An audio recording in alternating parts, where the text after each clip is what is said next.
Welcome to ISR 9 news. ప్రేక్షకులకు గణతంత్ర దినోత్సవ శుభాకాంక్షలు. నా పేరు రేవతి. ముందుగా ముఖ్యాంశాలు చూద్దాం.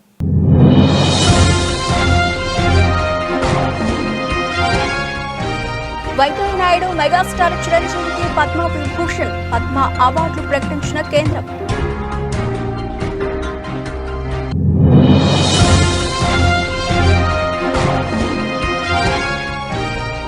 పాక్ టెర్రరిస్టుల హత్య భారత్ పనే పాక్ ఆరోపణ ఖండించిన భారత్.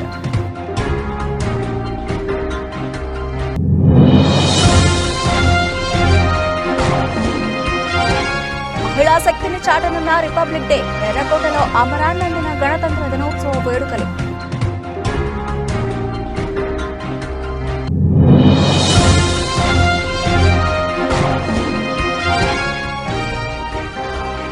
ఏపీలో గణతంత్ర దినోత్సవ వేడుకలు. జెండా వందనం చేసిన గవర్నర్ అబ్దుల్ నజీర్.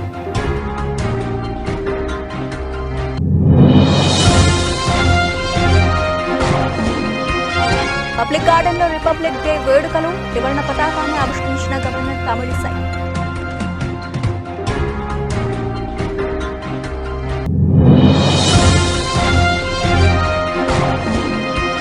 జనసేన పోటీ చేసే 2 స్థానాలను ప్రకటించిన పవన్ కళ్యాణ్. టీడీపీ పొత్తు ధర్మ తప్పిదమంటూ వ్యాఖ్య.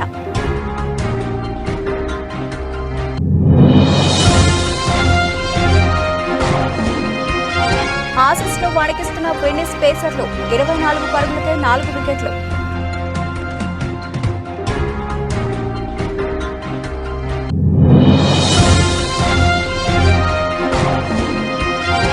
నాకు దక్కిన ఈ గౌరవం మీది. పద్మ విభూషణ్ పై స్పందించిన చిరంజీవి.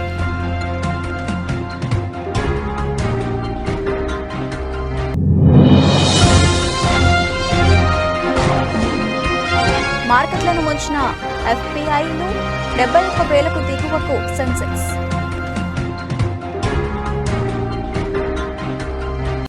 రైట్, డీటెయిల్స్ చూస్తే మాజీ ఉపరాష్ట్రపతి వెంకయ్య నాయుడు మెగాస్టార్ చిరంజీవులను దేశంలోనే 2వ అత్యున్నత పౌర పురస్కారం వరించింది. గణతంత్ర దినోత్సవం సందర్భంగా కేంద్రం పద్మ అవార్డులు ప్రకటించింది. పద్మ పురస్కారాల జాబితాలో పద్మ విభూషణ్ అవార్డుకు వెంకయ్య నాయుడు, చిరంజీవి ఎంపికయ్యారు. 2006లో చిరంజీవి పద్మభూషణ్ పురస్కారం అందుకున్నారు. ఇప్పుడు పద్మ విభూషణ్ కు ఎంపిక కావడం విశేషం.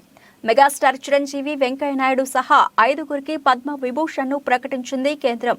కళారంగంలో విశిష్ట సేవలు అందించినందుకు గాను కొణిదెల చిరంజీవి ఆంధ్రప్రదేశ్, వైజయంతిమాల తమిళనాడు, పద్మ సుబ్రహ్మణ్యం తమిళనాడు, ప్రజా వ్యవహారాల్లో వెంకయ్య నాయుడు ఆంధ్రప్రదేశ్, సామాజిక సేవకు గాను బీహార్కు చెందిన బిందేశ్వర పాఠక్ మరణానంతరాన్ని 2వ అత్యుత్తమ పురస్కారం వరించింది. ఇక గణతంత్ర దినోత్సవాన్ని పురస్కరించుకుని 2024 ఏడాదికి దేశంలో 2వ అత్యున్నత పౌర పురస్కారాలైన పద్మ అవార్డులు ప్రకటించింది కేంద్రం. మొత్తం 132 మంది పద్మ పురస్కారాలకు ఎంపికయ్యారు. వీరిలో 5గురికి పద్మ విభూషణ్, 17 మందికి పద్మభూషణ్, 110 మందికి పద్మశ్రీలు దక్కాయి. వీరిలో తెలుగు రాష్ట్రాలకు చెందిన వారు 8 మంది ఉన్నారు. పద్మ విభూషణ్ పురస్కారం 2 తెలుగు వారికి దక్కింది. మాజీ ఉపరాష్ట్రపతి వెంకయ్య నాయుడు, మెగాస్టార్ చిరంజీవి పద్మ విభూషణ్ పురస్కారానికి ఎంపికయ్యారు. ఇక తెలంగాణలో 5గురికి, ఏపీలో 1కి పద్మశ్రీ అవార్డులు వరించాయి. నారాయణపేట జిల్లా దామరగిద్ద గ్రామానికి చెందిన బుర్రవీణ వాయిద్యకారుడు దాసరి కొండప్ప, జనగామ జిల్లాకు చెందిన యక్షగాన కళాకారుడు గడ్డం సమ్మయ్య, వేణు ఆనందాచారి, కేతావత్ సోమ్లాల్, కూరెళ్ల విఠలాచార్య పద్మశ్రీకి ఎంపికయ్యారు. ఇక ఏపీ నుంచి హరికథా కళాకారిణి ఉమామహేశ్వరి కూడా పద్మశ్రీ పురస్కారం అందుకోనున్నారు.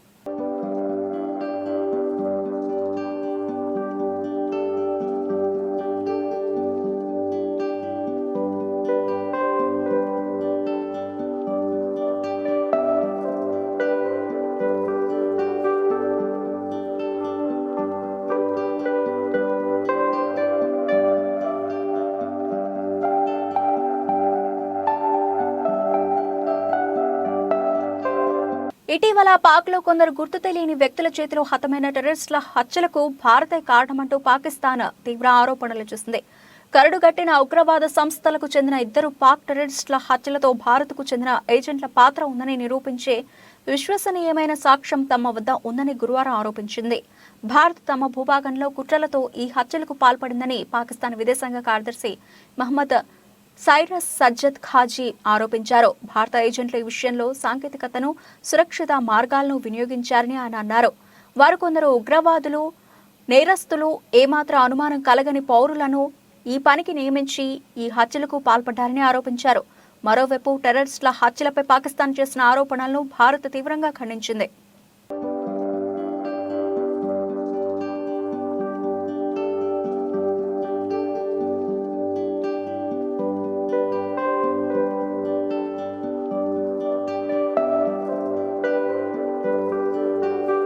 దేశం మొత్తం గణతంత్ర దినోత్సవ శోభతో కళకళలాడుతోంది. రాజధాని ఢిల్లీతో పాటు ప్రధాన నగరాలన్నీ విద్యుత్ కాంతుల్లో వెలిగిపోతున్నాయి. మువ్వన్నెల జెండా ముచ్చట పడేలా, ఎర్రకోట గర్వించేలా గణతంత్ర దినోత్సవ వేడుకలకు సిద్ధమైంది ఢిల్లీ. గగురు పొడిచే యుద్ధ విన్యాసాలు, రోమాలు నిక్కబొడుచుకునేలా కవాతుతో శక్తిని చాటనున్నాయి త్రివిధ దళాలు. గణతంత్ర దినోత్సవ పరేడ్కు ప్రత్యేకత ఉంటుంది. ఢిల్లీ కర్తవ్య పథ్లో జరిగే పరేడ్ను చూసేందుకు రెండు కళ్ళు సరిపోవు. భారత త్రివిధ దళాలు చేసే కవాతు, అద్భుత యుద్ధ విన్యాసాలు రోమాలు నిక్కబొడుచుకునేలా ఉంటాయి. అయితే ఈసారి పరేడ్లో నారీ శక్తి ప్రత్యేక ఆకర్షణగా నిలవబోతోంది. త్రివిధ దళాల్లోని మహిళా శక్తి చేయబోయే కవాతు, యుద్ధ విన్యాసాలు ఆకట్టుకోనున్నాయి. 114 మంది మహిళా బృందం ఒకేసారి మార్చ్ ఫాస్ట్ చేయనుంది.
విజయవాడ ఇందిరాగాంధీ మున్సిపల్ స్టేడియంలో ఏపీ ప్రభుత్వం గణతంత్ర దినోత్సవం నిర్వహిస్తోంది. గణతంత్ర దినోత్సవ వేడుకల్లో గవర్నర్ అబ్దుల్ నజీర్ జెండా వందనం చేశారు. ముఖ్యమంత్రి జగన్ కూడా ఈ వేడుకల్లో పాల్గొంటారు. మళ్లీ సాయంత్రం 4:15 రాజ్భవన్లో గవర్నర్ ఆతిథ్యం ఇచ్చే హై టీ కార్యక్రమంలో సీఎం జగన్ పాల్గొననున్నారు. గణతంత్ర దినోత్సవం సందర్భంగా సీఎం జగన్ రాష్ట్ర ప్రజలకు శుభాకాంక్షలు తెలిపారు. విజయవాడ ఇందిరాగాంధీ మున్సిపల్ స్టేడియంలో ఏపీ ప్రభుత్వం గణతంత్ర దినోత్సవం నిర్వహిస్తోంది. గణతంత్ర దినోత్సవ వేడుకల్లో గవర్నర్ అబ్దుల్ నజీర్ జెండా వందనం చేశారు. ఇక ముఖ్యమంత్రి జగన్ కూడా ఈ వేడుకల్లో పాల్గొంటారు. మళ్లీ సాయంత్రం 4:15 రాజ్భవన్లో గవర్నర్ ఆతిథ్యం ఇచ్చే హై టీ కార్యక్రమంలో జగన్ పాల్గొననున్నారు. గణతంత్ర దినోత్సవం సందర్భంగా సీఎం వైఎస్ జగన్ రాష్ట్ర ప్రజలకు శుభాకాంక్షలు తెలిపారు. ఈ గణతంత్ర దినోత్సవం నాడు మన రాజ్యాంగ కార్యకర్తలను స్మరించుకుందామన్నారు. అలాగే రాజ్యాంగకర్తల బాటలో నడిచి దేశ అభ్యున్నతికి కృషి చేద్దామన్నారు జగన్.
హైదరాబాద్లోని పబ్లిక్ గార్డెన్స్ లో తెలంగాణ ప్రభుత్వం గణతంత్ర వేడుకలను ఘనంగా నిర్వహిస్తోంది. గణతంత్ర వేడుకల్లో గవర్నర్ తమిళిసై త్రివర్ణ పతాకాన్ని ఆవిష్కరించారు. రాష్ట్ర ముఖ్యమంత్రి రేవంత్ రెడ్డి కూడా ఈ వేడుకల్లో పాల్గొన్నారు. రిపబ్లిక్ వేడుకల కోసం పబ్లిక్ గార్డెన్ ను అధికారులు సిద్ధం చేశారు. సీఎంతో పాటు మంత్రులు, ఐఏఎస్ అధికారులు ఈ కార్యక్రమానికి హాజరయ్యారు. గవర్నర్ తమిళిసై జెండా ఆవిష్కరణ చేసిన తర్వాత రాష్ట్ర ప్రజలను ఉద్దేశించి ప్రసంగించారు. పోలీసుల కవాతు ప్రత్యేక ఆకర్షణగా నిలిచింది. గణతంత్ర దినోత్సవ నవోత్సవ హర్షోత్సవ వేళ ఇదిగో జాతీయ పతాకావిష్కరణ గౌరవ governor. Kindly arise for the national anthem. Officers in uniform will salute. Parade! Rashtriya salute! Salame! Just!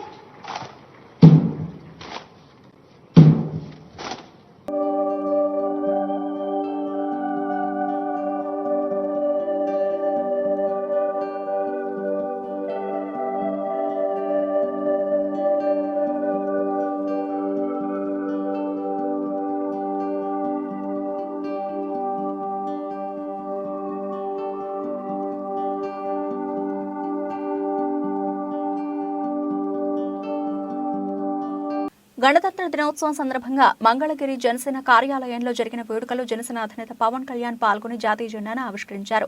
అనంతరం పార్టీ ముఖ్య నేతలతో జరిగిన సమావేశంలో పవన్ మాట్లాడారు. టీడీపీ జనసేన పొత్తు విషయంపై కీలక వ్యాఖ్యలు చేశారు. టీడీపీ అభ్యర్థులను ప్రకటించడంపై పవన్ స్పందించారు. పొత్తు ధర్మ ప్రకారం టీడీపీ సీట్లు అనౌన్స్ చేయకూడదు చేశారు. అందుకు జనసేన నేతలకు నేను క్షమాపణలు చెబుతున్నా అంటూ పవన్ వ్యాఖ్యానించారు. చంద్రబాబుకు ఒత్తిడి ఉన్నట్లే నాకు ఒత్తిడి ఉంది. టీడీపీ 2 స్థానాల్లో అభ్యర్థులను ప్రకటించింది కాబట్టి ప్రత్యేక పరిస్థితుల్లోనే నేను జనసేన పోటీ చేయబోయే 2 నియోజకవర్గాలను అనౌన్స్ చేస్తున్నానని పవన్ అన్నారు.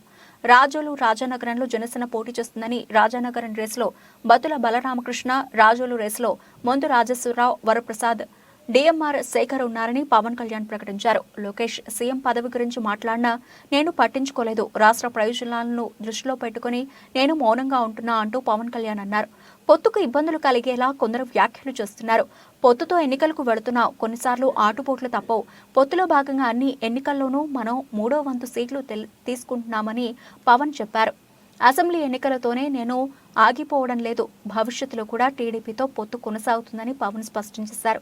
ఎన్ని స్థానాలు తీసుకోవాలో నాకు తెలుసు, ఏమీ తెలియకుండా నేను రాజకీయాల్లోకి వచ్చానని అనుకుంటున్నారా అంటూ జన సైనికులను పవన్ ప్రశ్నించారు. 2019 ఎన్నికల్లో 150 స్థానాల్లో పోటీ చేసిన వాళ్ళం. గత ఎన్నికల్లో 18 లక్షల ఓట్లు సంపాదించాం. మనం ఒంటరిగా పోటీ చేస్తే సీట్లు సాధిస్తాం, కానీ ప్రభుత్వాన్ని ఏర్పాటు చేయలేమని పవన్ అన్నారు.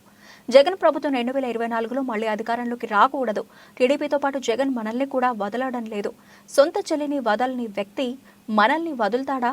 వైఎస్ జగన్ కు ఊరంతా శత్రువులే ఉన్నారు. వైసీపీ నేతలకు కష్టం వస్తే నా దగ్గరకు రావాలంటూ అన్నారు. వారు 2 సీట్లు అనౌన్స్ చేశారు కాబట్టి ప్రత్యేక పరిస్థితుల్లో నేను కూడా ప్రత్యేక పరిస్థితుల్లో ఈ రోజున రిపబ్లిక్ డే రోజున నేను కూడా ప్రత్యేక పరిస్థితుల్లో వాళ్ళు 2 సీట్లు అనౌన్స్ చేశారు కాబట్టి నేను కూడా 2 సీట్లు అనౌన్స్ చేస్తున్నాను ఈ రోజున. అది పరిస్థితులు అలాంటివి. సో నాకు కూడా ఒత్తిడి ఉంటుంది, చంద్రబాబు గారికి కూడా ఒత్తిడి ఉంటుంది, నాకు కూడా ఒత్తిడి ఉంటుంది కాబట్టి ఆ ఒత్తిడిని నేను కూడా తట్టుకోవడానికి రిపబ్లిక్ డే రోజున నాకు ఆర్ అక్షరం బాగుందనిపించింది. రిపబ్లిక్ డే RRR లాగా రిపబ్లిక్ డే రోజున రాజోలు రాజానగరం సీట్లు నేను అనౌన్స్ చేస్తాను. సో ఈ రిపబ్లిక్ డే రోజున అందరం బాగుండాలి, అద్భుతాలు జరగాలి మనస్ఫూర్తిగా కోరుకుంటూ, రాష్ట్ర ప్రజలకి బంగారు భవిష్యత్తు జనసేన తెలుగుదేశం ప్రభుత్వం ఇస్తాయని మనస్ఫూర్తిగా కోరుకుంటూ,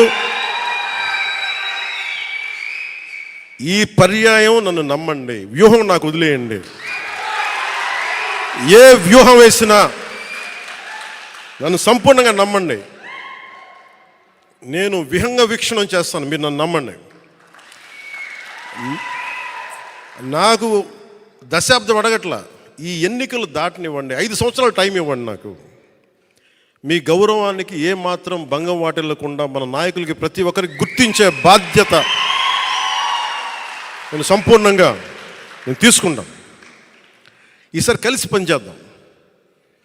ఎప్పుడు విడిపోయి మనం పలచన పడిపోయాం. ఈసారి కలిసి ఉందాం, చిక్కగా ఉందాం. ఎవరో నాకు కితాబిస్తే నా విలువ ఎక్కువ కాదని, కితాబు ఇవ్వకపోతే నా విలువ తక్కువ కాదని పిసిసి చీఫ్ వైఎస్ షర్మిలారెడ్డి అన్నారు. ఈ సందర్భంగా ఆమె మాట్లాడుతూ, నేను వైఎస్ఆర్ రక్తం, రాజశేఖర రెడ్డి వైఎస్ రాజశేఖర రెడ్డి అయినప్పుడు ఆయన బిడ్డ వైఎస్ షర్మిలారెడ్డి కాకుండా ఎలా పోతుంది? మనవడు రాజారెడ్డికి ఆ పేరు పెట్టింది వైఎస్ఆర్. నిజం ఎప్పుడూ నిలకడగా నిలుస్తుంది. వైఎస్ఆర్ ఆశయాల కోసమే నేను కాంగ్రెస్ లో చేరాను. నా దగ్గరి మనుషులు కూడా ఎన్నెన్నో మాట్లాడుతున్నారని ఆరోపించారు. ఎవరో నాకు కితాబిస్తే నా విలువ ఎక్కువ కాదు, ఎవరో నాకు కితాబు ఇవ్వకపోతే నా విలువ తక్కువ కాదు. నేను రాజశేఖర రెడ్డి రక్తం, రాజశేఖర రెడ్డి గారు వైఎస్ రాజశేఖర రెడ్డి గారు అయినప్పుడు ఆయన బిడ్డ వైఎస్ షర్మిలారెడ్డి కాకుండా ఎలా పోతుంది? ఆయన మనవడు రాజశేఖర రెడ్డి గారు మరీ ముఖ్యంగా కోరుకొని మా నాన్న పేరు పెట్టుకుంటాను అని వైఎస్ రాజారెడ్డి అని పేరు పెడితే ఆ మనవడికి ఆ పేరు కాకుండా ఎలా పోతుంది? ఎవరు ఎన్నైనా మాట్లాడచ్చు వాళ్ళ స్వార్థం కోసం, కానీ నిజం ఎప్పటికీ నిలకడగానే నిలుస్తుంది. నేను రాజశేఖర రెడ్డి గారి రక్తాన్ని, ఆయన ఆశయాలను కాపాడటం కోసమే ఈరోజు కాంగ్రెస్ పార్టీలో ఇంత గట్టిగా ఆంధ్ర రాష్ట్రానికి వచ్చి పోరాటం చేస్తున్నాం. మీరు ఎన్నైనా మాట్లాడొచ్చు. ఈరోజు పొద్దున చాలా దగ్గరి మనుషులు కూడా చాలా విచిత్రమైన, చాలా బాధ కలిగించే కామెంట్స్ చేశారు. కొండా రాఘవరెడ్డి అన్న నాకు కానీ నా కుటుంబానికి కానీ దగ్గర అనుకున్నాం, కానీ ఈరోజు ఆయన కూడా నా మీద నేను పాదయాత్ర ఎందుకు చేశాను అన్న దాని మీద ఆయన ఏదో అక్కడ ఉన్న ఈ 56 నెలల్లో చేసిన అభివృద్ధి గురించి సీఎం వైఎస్ జగన్ మాట్లాడితే దాన్ని ఎల్లో మీడియా వక్రీకరించిందని వైఎస్ఆర్సీపీ రాష్ట్ర ప్రధాన కార్యదర్శి సజ్జల రామకృష్ణారెడ్డి తెలియజేశారు. జగన్మోహన్ రెడ్డి గారి విలక్షణమైన వ్యక్తిత్వం. ఆయన రాజకీయాల్లో రాజకీయ నాయకుడిగా, పార్టీ అధ్యక్షుడిగా ఏదైనా సరే ఆయన ఏది తన హక్కు అనుకోరు. చంద్రబాబు అనుకుంటాడు, ఎందుకంటే తను ఇప్పుడు బాధ్యతతో అధికారం లెక్క రాలే. అందుకే చంద్రబాబు నాయుడు వస్తే ఈ రోజు వస్తే 2075లో ఏం చేస్తానో చెప్తాడు. తను ఉండేదే ఎంతకాలం ఉంటాడో ఫిజికల్గా అది లెక్క పక్కకు తీస్తే 50, 75 పెంచుకుంటూ పోతాడు. కానీ మన దేశంలో ఉన్న దీని ప్రకారం, మన రాజ్యాంగం ప్రకారం, మన ఎన్నికల వ్యవస్థలో 5 ఏళ్లకే ప్రజలు ఇచ్చింది అధికారం. ఆ స్పృహ పూర్తిగా జగన్మోహన్ రెడ్డి గారికి ఉంది కాబట్టి ఆ రోజైనా ఎన్నికలు 19 ఎన్నికలకు ముందైనా ఇప్పుడైనా ప్రజలే మొత్తం నిర్ణేతలు, ఓటర్ మొత్తం నిర్ణయిస్తారు. మనకున్న కాల పరిమితి 5 ఏళ్లు. 5 ఏళ్ల తర్వాత ఫ్రెష్గా వెళ్ళాలి, మళ్ళీ బ్లెస్సింగ్స్ కోరాలి. ఆ కోరేటప్పుడు మనం ఏమేం చేశామో చెప్పుకోగలగాలి. 19కి ముందు హోప్ క్రియేట్ చేశారు, ఇప్పుడు ఆ హోప్ను రియలైజ్ చేశారు కాబట్టి ఇవి చెప్పుకొని వెళ్తామంటూ ఆ కాంటెక్స్ట్లో క్వశ్చన్ మీరు గమనించారు. ఏమడిగాడు ఆయన? అడిగినవి రాజ్దీప్ సర్దేశాయ్ ఏమడిగాడు? వస్తుంటే ఒక పాప వచ్చి ఈ ట్యాబ్ మీరే ఇచ్చారు. కాంగ్రెస్ పార్టీలో టికెట్లు ఆశిస్తున్న ఏఐసీసీ ప్రధాన కార్యదర్శి మాణిక్ ఠాకూర్ కి చెంచి బాదుబాబు గంగాధర నెల్లూరు నియోజకవర్గానికి ఎమ్మెల్యే సీటు ఆశిస్తూ విజయవాడలోని కాంగ్రెస్ పార్టీ కార్యాలయంలో అప్లికేషన్ అందజేశారు. కాగా గతంలో మధుబాబు 2014-2019 సంవత్సరంలో జరిగిన ఎన్నికల్లో కాంగ్రెస్ పార్టీ వారు గంగాధర నెల్లూరు నియోజకవర్గం కాకుండా పక్క నియోజకవర్గమైన పూతలపట్టు సీటు ఇవ్వడం వల్ల సున్నితంగా తిరస్కరించారు.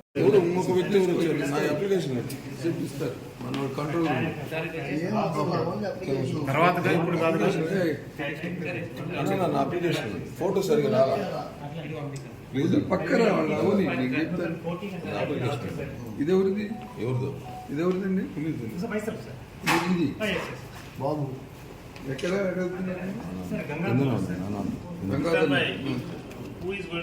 ఆస్ట్రేలియాతో గబ్బా వేదికగా జరుగుతున్న రెండో టెస్టులో బ్యాటింగ్ తో పాటు బౌలింగ్ లోనూ వెస్టిండీస్ అదరగొడుతోంది. గురువారమే మొదలైన ఈ డే అండ్ నైట్ టెస్ట్ లో మొదట బ్యాటింగ్ చేసిన వెస్టిండీస్ కెవెన్ హార్జ్, జోష్వా డిసిల్వాతో పాటు కెవెన్ సింక్లెయిర్, అల్జారీ జోసెఫ్లు రాణించడంతో తొలి ఇన్నింగ్స్లో 108 ఓవర్లలో 311 పరుగులకు ఆలౌట్ అయింది. అనంతరం విండీస్ బౌలర్లు ఆసీస్ బ్యాటర్లను వణికిస్తున్నారు. రెండో రోజు టీ విరామానికి ఆసీస్ 5 ఓవర్లలో 24 పరుగులు చేసి ఏకంగా 4 వికెట్లు కోల్పోయింది. విండీస్ ను ఆలౌట్ చేసిన ఆసీస్ కు తొలి ఇన్నింగ్స్ లో బ్యాటింగ్ కు వచ్చి రాగానే భారీ షాక్లు తాకాయి. కీమర్ రోజ్ నిప్పులు చెరుగుతున్నాడు. ఓపెనర్ స్టీవ్ స్మిత్, మార్నస్ లబుచెన్, అలాగే కామరూనా గ్రీన్, ట్రావిస్ హెడ్స్లు అలా వచ్చి ఇలా వెళ్లారు. 3 ఓవర్ల వ్యవధిలోనే ఆ జట్టు 4 వికెట్లు కోల్పోవడం గమనార్హం.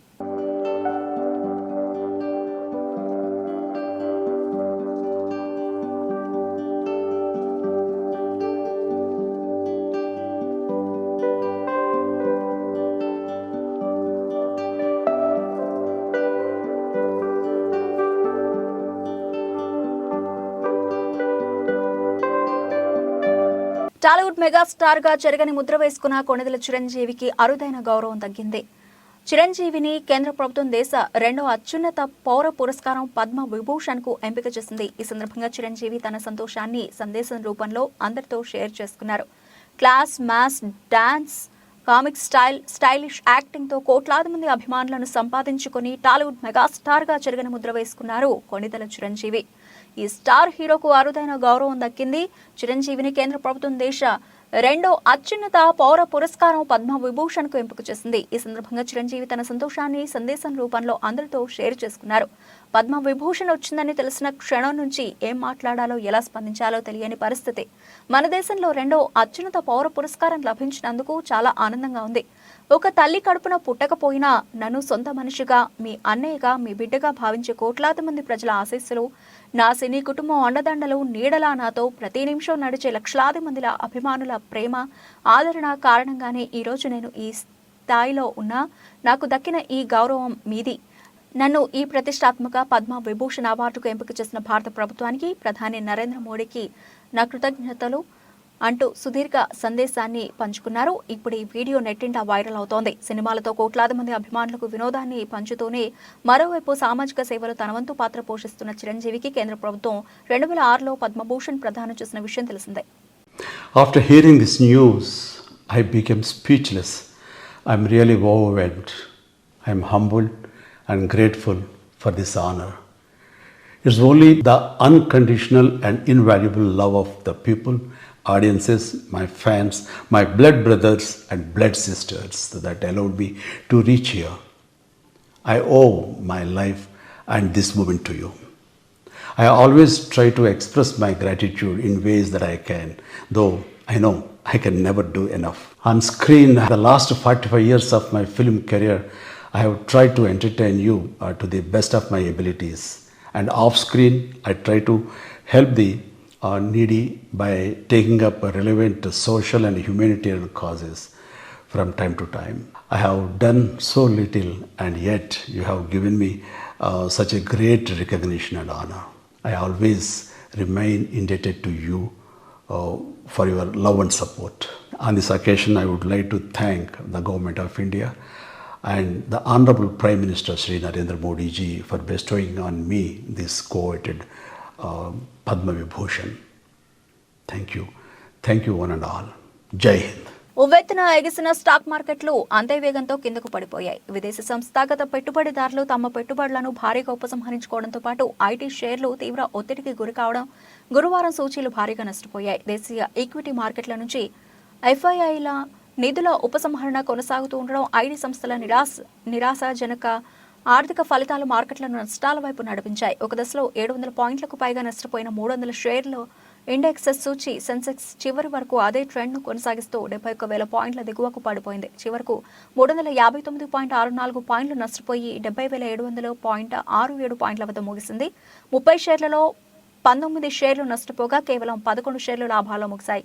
మరో సూచి నిఫ్టీ కూడా 101.35 పాయింట్లు కోల్పోయి 21,352.60 పాయింట్ల వద్ద నిలిచింది.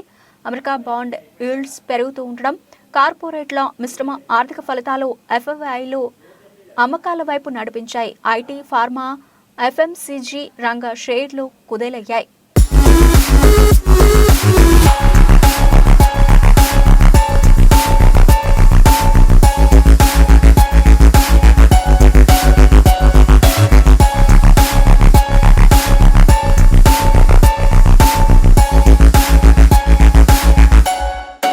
బులెటిన్ ముగించే ముందు హెడ్లైన్స్ మరోసారి.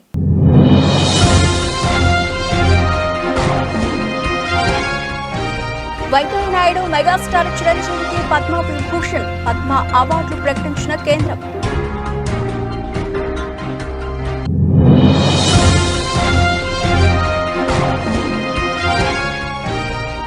పాక్ టెర్రరిస్టుల హత్య భారత్ పనే పాక్ ఆరోపణ ఖండించిన భారత్.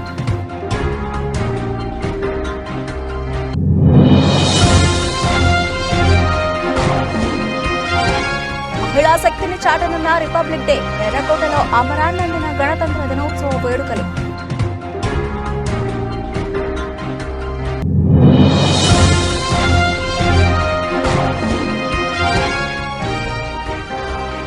ఏపీలో గణతంత్ర దినోత్సవ వేడుకలు, జెండా వందనం చేసిన గవర్నర్ అబ్దుల్ నజీర్.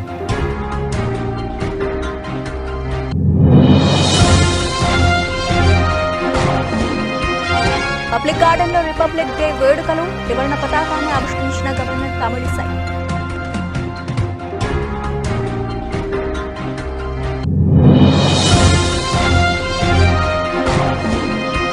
జనసేన పోటీ చేసే 2 స్థానాలను ప్రకటించిన పవన్ కళ్యాణ్. టీడీపీ పొత్తు ధర్మ తప్పిదమంటూ వ్యాఖ్య.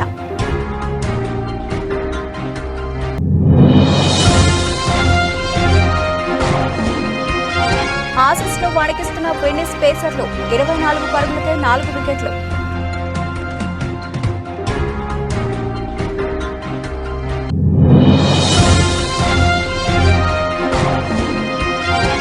నాకు దక్కిన ఈ గౌరవం మీది, పద్మ విభూషణ్ పై స్పందించిన చిరంజీవి.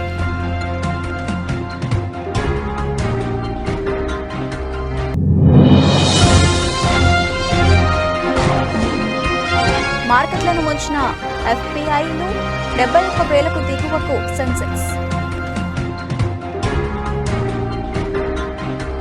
ఇవి ఇప్పటివరకు నబిల్చిన అప్డేట్స్. మరిన్ని అప్డేట్స్ తో మళ్ళీ కలుద్దాం. అంతవరకు సెలవు. నమస్తే.